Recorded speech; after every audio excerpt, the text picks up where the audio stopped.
Hey, my name is Jen. I grew up always kind of hoping for my dad to be a part of my life.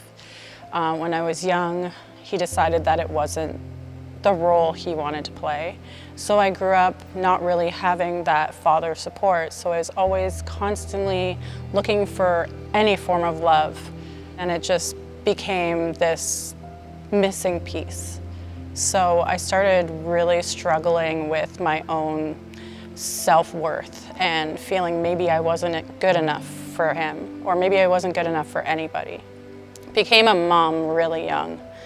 I was 19 when I had my first, and I had gone through all sorts of trials and things that just broke me down and made me almost feel like the smallest amount of love was enough love for me to keep going.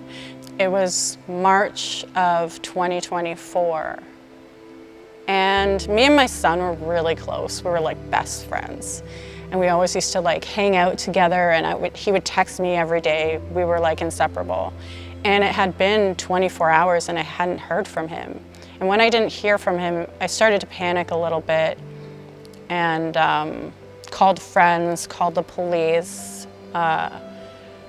Then I went to his place of residence, where he was living, it wasn't like I could just go in and see him.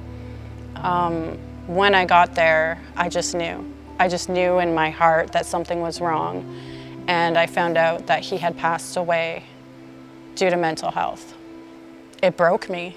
It broke me into a million pieces. When I knew that he had died by suicide, you have a lot of mom guilt, and you blame yourself, and you think that there's something that you could have done. And a lot of times, all the time actually, there's nothing you could have done. I just got this feeling of where was the last place I had been with him that just made me feel so good. And I remember it was Mother's Day of 2021 that me and him came to this church. So I knew that I had to reach out. And that's when I actually reached out to Pastor Jeff and asked him if he would actually do my son's memorial. When he agreed to doing it, without hesitation, it felt like a weight was lifted. And it only brought me closer to this community, closer to this church.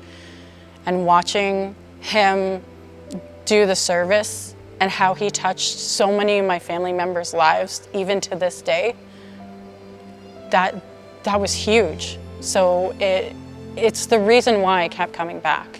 And then feeling supported by the community and feeling supported by Melissa, who would bring or help set up these meal trains so that way we were still eating. I just started to feel that family from this community.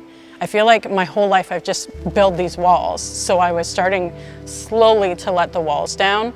And I would say in the past 3 months, it's been the strongest. And it's like, okay, I'm all in. But my son passing away, it felt like, what do I have left? I lost my marriage. I never had a father. So it was just kind of like, you're constantly looking. So then when he was gone, I was like, what now? I'm not a mom. I feel like an empty shell. And I think it was after coming to the church consecutively that I started to feel whole again. And I started to pray, and I started to listen to worship music on my road trips, and I would be at home blasting worship music while I'm getting ready.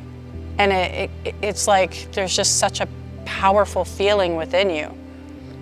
And it just, I don't even know how to put it into words. I feel like there's no words in the human language that can explain the love that you feel when you accept him in your heart. There's just such a powerful feeling.